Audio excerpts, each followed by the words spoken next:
हाँ तो स्टूडेंट्स, ये रही आपकी प्रॉब्लम नंबर 2.22 जिसमें उसने हमें ये दो शेप्स दी हुई हैं। ओप एम्पलीफायर यानी कि ऑपरेशनल एम्पलीफायर है, जिसमें वो हमें कह रहा है कि आपने ये गेन निकाल के देनी है V naught S over V I S यानी कि ट्रांसफ़र फंक्शन। तो बच्चों, आप सभी को पता होना चाहिए कौन सा एम्पलीफायर। इसके लिए मैंने अलग से वीडियो बना रखी हुई है। पहले से ही आपको ये लेक्चर दिए गए थे इलेक्ट्रॉनिक डिवाइसेस एंड सर्किट्स 2 के जो बुक आपको स्टडी करवाया गया था कोर्स सारा, उसमें मैंने ये वीडियो ऑलरेडी अपलोड की हुई है। उसमें मैंने बच्चों आपको ये चीज़ बताई थी कि ये जो ओप एम होता है, जब इसके नेगेटिव पोल पे इनपुट दी जा रही हो, इनपुट है यानी कि वी आई एफ टी, देखो इसके नेगेटिव पोल पे इनपुट दी जा रही है जबकि पॉजिटिव पोल को ग्राउंड कर दिया गया हुआ है, तो ये एक इन्वर्टिंग एम्पलीफायर है। ठीक है, यानी इसका जो सिग्नल इनपुट से आउटपुट में आएगा, यानी कि जो आउटपुट हमें मिलेगी वो क्या होगी, वो इसका 180 डिग्री का फेस शिफ्ट होगा, यानी कि ये इन्वर्टिंग एम्पलीफायर है। ठीक है जी। और जब हम इसके पॉजिटिव पोल पे इनपुट देते हैं और नेगेटिव पोल को ग्राउंड करो या ना करो, लेकिन जहाँ पे ये बस साइन हमें बताते हैं ये इन्वर्टिंग है या नॉन इन्वर्टिंग है। ठीक है बच्चों, अगर नेगेटिव पे आप दे रहे हैं इसको इनपुट तो ये होगा इन्वर्टिंग, अगर आप इसको पॉजिटिव पे दोगे तो ये होगा नॉन इन्वर्टिंग। और इन दोनों की इक्वेशन होती है गेन निकालने की। तो इन्वर्टिंग की हम यहाँ पे डिस्कस करेंगे, जब नॉन इन्वर्टिंग की प्रॉब्लम आएगी तो वो भी आपको बता दिया जाएगा। तो यहाँ पे एक चीज़ तो क्लियर होगी, यहाँ पे जो हमारे पास प्रॉब्लम दी गई हुई है ये एक इन्वर्टिंग एम्पलीफायर है, तो इसकी गेन हमने निकालनी है। इसके गेन का बच्चों फार्मूला होता है, देखें, V naught of S over V I of S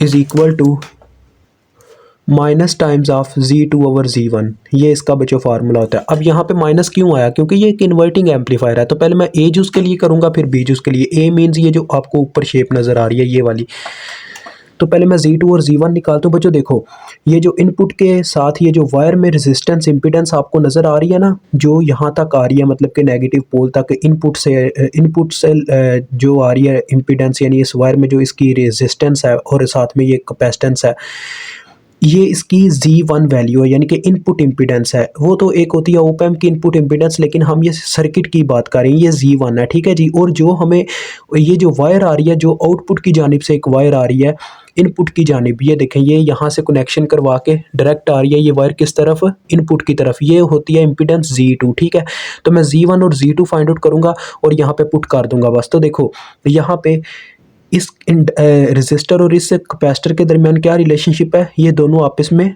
series में है, क्योंकि इन दोनों के दरमियान सिर्फ एक टर्मिनल कॉमन हो रहा है। तो यहाँ से मैं Z1 निकालूंगा। जैसा कि मैंने आपको बताया, Z1 आपको मिलेगी इनपुट साइड से और Z2 आपको मिलेगी आउटपुट साइड, और इनपुट साइड में जो चीज़ आपको वायर कॉमन नज़र आती है। ठीक हो गया।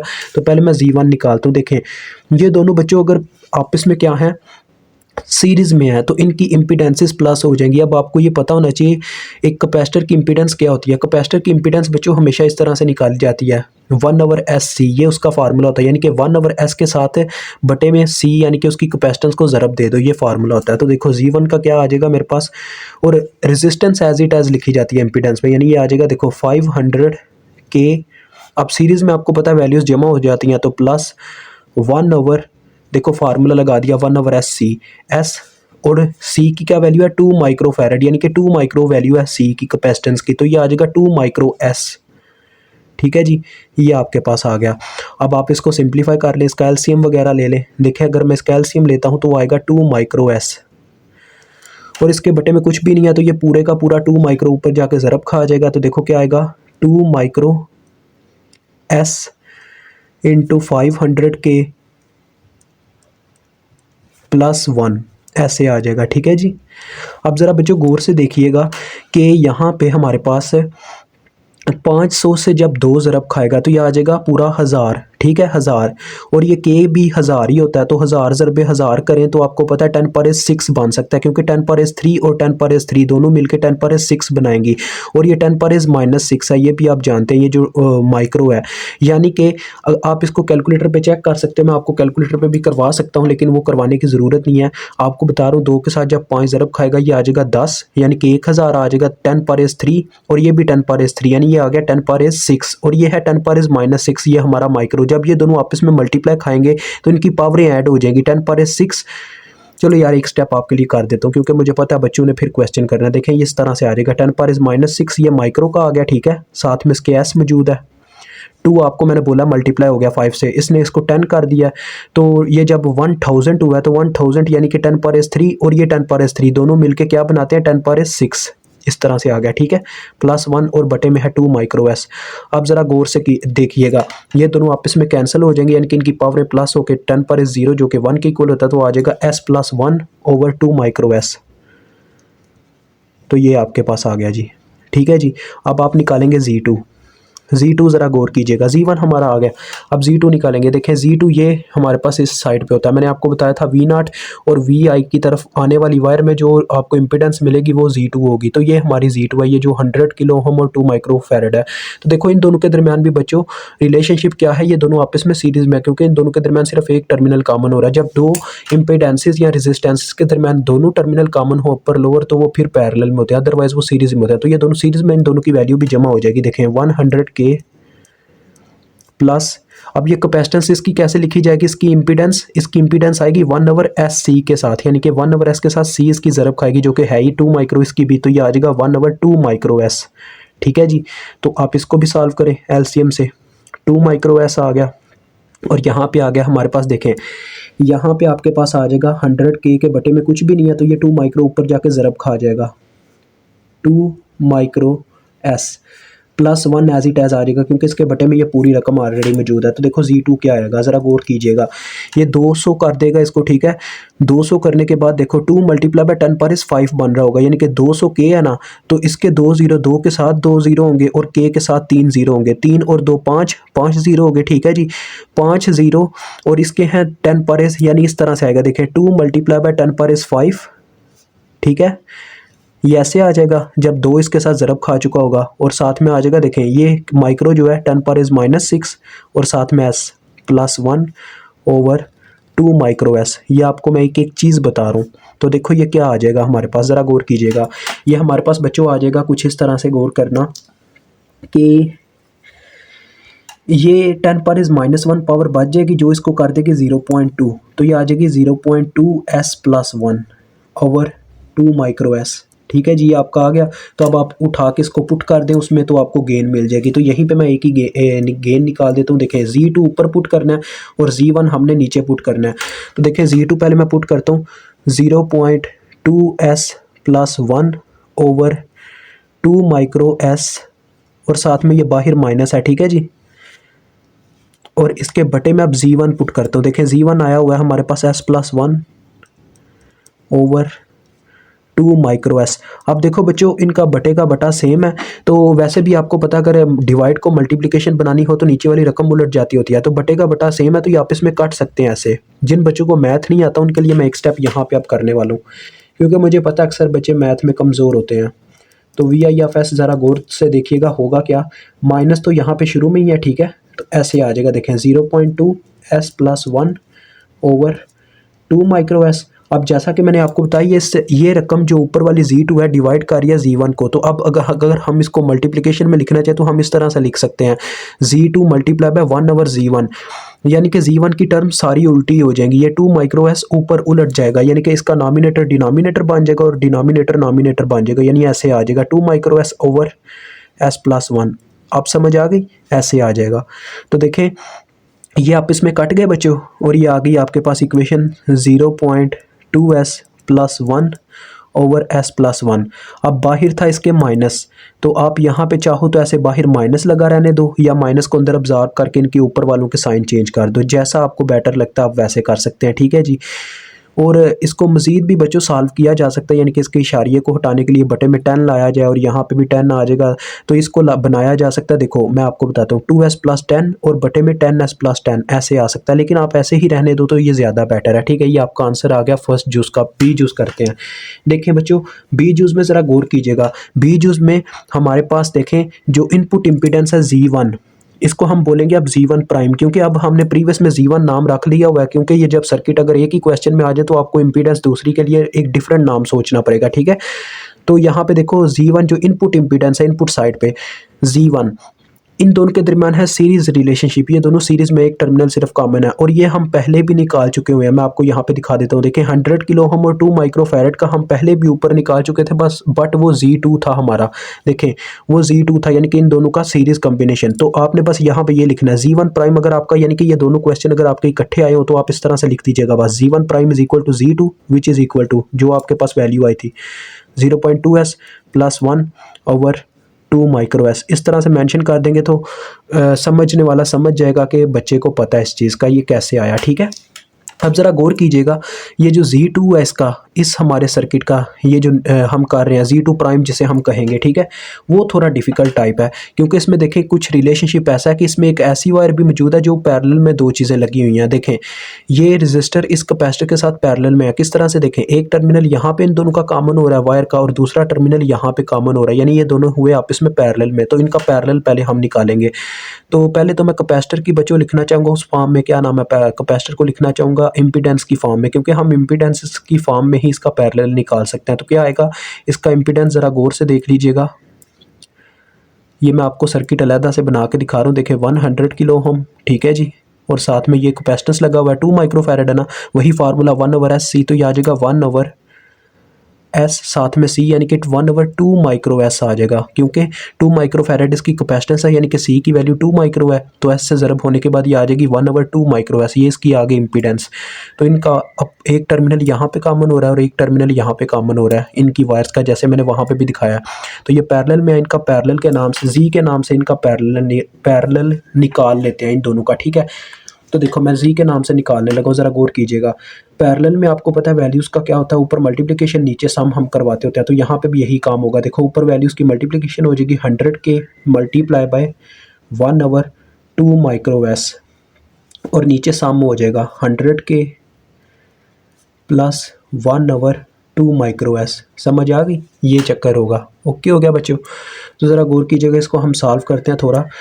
अब ये कुछ इस तरह से देखें, बटे में है, इसको भी ऐसे ही रहने दें। देखें 2 1s आर 2 50s आर, यानी कि 2 एक बार 2 50 बार होता है अपने पास ये 100 के, तो ये ऊपर तो हमारे पास कुछ इस तरह से बन चुका हुआ है 50 के बटा माइक्रो एस। ठीक है, अभी ऐसे रह गया, नीचे क्या करो आप एलसीएम ले लो। देखो एलसीएम लोगे तो क्या आ जाएगा, 2 माइक्रो एस एलसीएम आ जाएगा, और ये टर्म भी आप ऑलरेडी सॉल्व कर चुके हुए हैं। देखें 100 के में हम ये चीज़ जमा कर चुके हैं ऑलरेडी, ये है वो, ये जब हमने जमा किया तो ये टर्म हमें ऐसे कुछ मिली थी, ये इस फॉर्म में आ गई थी, याद है ना।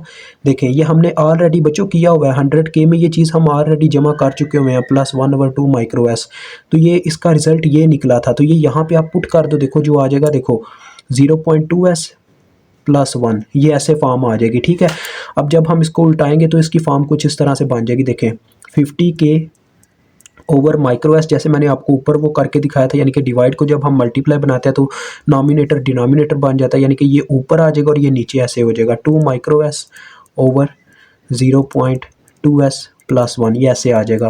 तो देखिए आंसर क्या आने वाला है, देखें माइक्रो एस इसके साथ कैंसिल, और ये आ जाएगा 100 के over 0.2s plus 1, this is your Z। ये अभी आपने क्या किया, बस इतना हल किया है। Z2 अभी आपकी नहीं आई, Z2 प्राइम निकालने के लिए आपको ये 100 भी बीच में शामिल करना पड़ेगा, जैसा कि मैं आपको बताता होता हूँ वहाँ पे अपनी LCA की बुक में, कि हमने इतना सर्किट कट कर लिया इसमें से। ठीक है, इतना सर्किट मैं आपको कट करके दिखा भी रहा हूँ, इतना सर्किट कट कर हमने देखा कि इसकी जगह एक इम्पीडेंस से काम चलाया जा सकता है, जो कि मैंने आपके सामने Z निकाल दिया। जब वो मैं यहाँ पे ला के बच्चों लगाऊंगा, ऐसे देखें ये 100 किलो ओम आपका वो प्रीवियस वाला लगा हुआ है। ठीक है, इसके आगे जब मैं ये Z वाली इम्पीडेंस ऐसे लगाऊंगा, ये देखें ऐसे Z को डब्बे से प्रेजेंट किया जाता है एक बॉक्स से। ठीक है, तो ये ऐसे लगी होगी, देखें इनके दरमियान सिर्फ एक टर्मिनल कॉमन होगा, यानी ये दोनों सीरीज़ में होंगे, तो यानी इनकी वैल्यूज जमा हो जाएंगी। तो यही आपने काम करना है। अब देखें मैं Z2 प्राइम आपके सामने निकालने लगा हूँ, तो ये Z1 प्राइम और Z2 प्राइम बच्चों वही फार्मूला लगने वाला है। ये भी एक इन्वर्टिंग एम्पलीफायर था, बस ये है कि इसमें मैंने Z1 प्राइम और Z2 प्राइम इसीलिए रखा है क्योंकि मैंने प्रीवियस क्वेश्चन में, यानी कि इसकी एज उसमें ऑलरेडी ये नाम इस्तेमाल कर लिए हुए थे, तो थोड़ा डिफरेंट दिखाने के लिए मैंने ये नाम रखे हैं। ठीक है, अब देखें ये दोनों वैल्यूज़ जमा हो जाएंगी, यानी कि 100 के में ये वाली Z की वैल्यू जमा होगी, जो कि क्या थी आपको दिखाता हूँ। देखिए 100 के प्लस ये वैल्यू थी वो 100 के ओवर 0.2s प्लस 1। ठीक है, विच इज़ इक्वल टू, अब ये परेशान ना होइएगा ये मैंने कहाँ से छापा था, मैंने आपको बताया भी है, ये आपका वही बच्चों Z2 था जो आपने जमा करवाया था इन दोनों वैल्यूज़ को। देखें 100 के प्लस 1/2 माइक्रो एस है, ये हमने सारा जमा करवा के ये रिज़ल्ट लाया था, जो मैंने डायरेक्ट यहाँ पे छाप दिया बस, क्योंकि मैं बार बार नहीं कर सकता। अब देखो यहाँ पे इसका एलसीएम क्या आएगा, देखें Z2 प्राइम का वो आएगा 0.2s प्लस 1, ये एलसीएम आया। अब देखो बच्चों इसके बटे में कुछ भी नहीं मौजूद, तो लिहाजा क्या आएगा 100 के साथ ये पूरी रकम जाके मल्टीप्लाई हो जाएगी इस तरह से। देखें 0.2s प्लस 1, ठीक है, ओके हो गया। अब दूसरे नंबर पे ज़रा देखिएगा कि हमारे पास देखें ये जो 100K है इसके बटे में ये पूरी टर्म मौजूद है, तो ये एज इट एज़ अपनी जगह पे एज इट एज़ आ जाएगा 100K, ठीक है, ओके हो गया। अब आप क्या कर सकते हो, आप कुछ यूँ भी कर सकते हो कि 100K दोनों में से कॉमन लेके इसको कुछ कर लो इस तरह से। तो मैं यही कहूँगा आप 100K कॉमन ले लो। देखो 100K दोनों में से जब कॉमन लिया तो अंदर क्या आ जाएगा, देखें 0.2s प्लस 1, क्योंकि इसमें से 100K कॉमन लो तो ये टर्म एज इट एज़ ही रहेगी, लेकिन इसमें से जब मैंने 100K कॉमन लिया तो यहाँ पे क्या रह चुका होगा, 1 रह चुका होगा, प्लस 1 ऐसे आ जाएगा, ठीक है जी। क्योंकि ये टर्म भी बच्चों देखो, इस 1 को जब मैं फिर से इस पूरी रकम को अगर 100 से ज़रब देता हूँ यही चीज़ दोबारा बन जाती है, तो ऐसे लिखने में कोई हर्ज नहीं है, ठीक है। तो ये ऐसे आ गई आपके पास वैल्यू, तो ये आ जाएगा ऊपर 0.2s plus 2, 100K into 0.2s plus 2 over 0.2s plus 1। और अब आपने ये फार्मूला लगा देना वो जो आपके पास वोल्टेज गेन का था, V0s, क्योंकि Z2 प्राइम भी आ गया और वो भी आ गया VIS, which is equal to Z2 prime minus में आता है क्योंकि ये इन्वर्टिंग है, और Z1 प्राइम, यही फार्मूला था इसका। तो देखिए मैं वैल्यूज़ पुट करने लगा हूँ, पहले इसकी वैल्यू पुट करूँगा, देखिए क्या है 100K, माइनस को मैं ऐसे साइड में रख रहा हूँ, 100K into 0.2s plus 2 over 0.2s plus 1। और इसको बच्चों क्या, यार ये क्या कसम से इनको क्या कहा जाए। अब ये देखो ये टर्म है ना बच्चों, इसको डिवाइड कर रहा है Z1 प्राइम का रकम, तो मैं इसको ऐसे लिख सकता हूँ, डिवाइडेड बाय Z1 की क्या रकम है वो देखें, वो हमने लिखी हुई है 0.2s plus 1 over 2 micro S, ऐसे ही है ना, बिल्कुल जी बिल्कुल ऐसे ही है। तो आपको पता है जब डिवाइड को हम मल्टीप्लाई बनाते हैं तो ये पूरी टर्म उल्टी हो जाएगी, क्योंकि यही मैं आपको पहले समझा रहा था, इस दफ़ा तो मैंने आपके सामने लिख दिया है। तो देखो ये क्या आ जाएगा, V0 of S over VI of S is equal to, ये आ जाएगा, देखें माइनस तो भी बाहर ही है, ऐसे अंदर ऐसे आएगा, देखें माइनस बाहर था यार, ये प्लस है, plus 100K into 0.2s plus 2 over 0.2s plus 1। और जैसा कि मैंने आपको बताया ये रकमें उलट जाएंगी, यानी ये ऐसे आ जाएगा, देखो मल्टीप्लाई विद 2 माइक्रो एस ऐसे ऊपर आ जाएगा और बटे में आ जाएगा 0.2s प्लस 1, ठीक है जी, ऐसे आ गया। अब ज़रा गौर कीजिएगा, ये 2 माइक्रो एस को जब हम इससे ज़रब देते हैं 100K के साथ, तो आपको पहले भी मैंने ये करके दिखाया, ये आ जाएगा 200K, 200K के साथ जब माइक्रो ज़रब खाएगा ये आ जाएगा 0.2, 200K के साथ जब माइक्रो ज़रब खाएगा ये आ जाएगा 0.2। फिर से यहाँ भी बता रहा हूँ, देखें 100K का मतलब है 10⁻³ मैं सारा करके दिखा रहा हूँ, देखें इसके साथ जब 2 माइक्रो जाके ज़रब खा रहा होगा, multiply by 2 multiply by micro का मतलब 10⁻⁻⁶। अब देखो 2 जब इससे ज़रब खाएगा ये हो जाएगा 200, इससे कोई फ़र्क नहीं पड़ता, यहाँ आप ऐसे देख लो ये 10⁻5 है और वो 10⁻⁻6 है, यानी ये आ जाएगा 2 मल्टीप्लाई बाय 10⁻⁻1 जो कि बराबर होता है 0.2 के, तो ये भी 0.2 बाहर ले आया होगा, ठीक है, यानी ये ऐसे आ जाएगा, देखें माइनस इंटू 0.2 और साथ में ये वाला s भी होगा, ठीक है, और अंदर भी आएगा 0.2s प्लस 2, ये ऊपर रह चुका हुआ है और बटे में आपको देखें इन दोनों का स्केयर मिल रहा है, क्योंकि ये एक दफ़ा ये टर्म है एक दफ़ा ये टर्म, आप इसमें मल्टीप्लाई होके होल का स्केयर ले आएंगी ऐसे। अब आप इसको खोल सकते हैं और इसको सिंप्लीफाई करके लिख सकते हैं, देखें इस तरह से V0 of S over VIS। अब ये थोड़ा कैलकुलेटर का भी काम है, मैं कैलकुलेटर लेना चाहूँगा, रुक जा, तो कैलकुलेटर मैं ले आया हूँ जी। तो 0.2 देखो बच्चों, जब 0.2 से ज़रब खाता है देखते हैं कितने क्या मिलता है हमें, 0.04 बच्चों मिलता है, ठीक है जी। तो ये मेरे पास आ जाएगा 0.04s का स्केयर, 0.04s का स्केयर, ठीक है, और ये माइनस मैंने ऐसे ही बाहर रखा हुआ है वो वाला। और जब 0.22 से ज़रब खाएगा तो देखते हैं फिर क्या मिलता है, मेरे ख्याल में 0.4 मिल जाएगा जी बिल्कुल, ये आ जाएगा 0.4s प्लस 0.4s, ठीक है जी। और बटे में आपको दिखा रहा हूँ, देखें इनका स्केयर मैं खोलता हूँ, आपको पता है a प्लस वो जो फार्मूला होता है a का स्केयर प्लस b का square plus 2 into a into b, वो वाला फार्मूला याद है ना। तो यानी a का स्केयर मीन 0.2s का स्केयर, जो कि ऊपर भी हमने लिया, तो ये आ जाएगा 0.04s का स्केयर। ये मैंने स्केयर इसका खोल दिया, आपको पता होना चाहिए ये वाला फार्मूला, मैं आपको दिखा देता हूँ, यहाँ पे लिख देता हूँ, ये देखें a प्लस b होल का स्केयर हो तो आपको पता है ये फार्मूला होता है a का स्केयर प्लस b का स्केयर प्लस 2ab, तो ये मैं यहाँ पे अप्लाई कर रहा हूँ। तो देखें प्लस b का स्क्वायर मीन्स ये 1 ही रहेगा, और 2 इंटू a इंटू बी, तो ये आपको मिल जाएगा जी यहाँ पे 0.4s। तो ये आपका आंसर आ गया। ठीक है जी, तो मुझे उम्मीद है आपको काफ़ी हद तक इसकी समझ आ गई होगी। अभी मुझे इजाज़त दें, खुदा हाफिज़।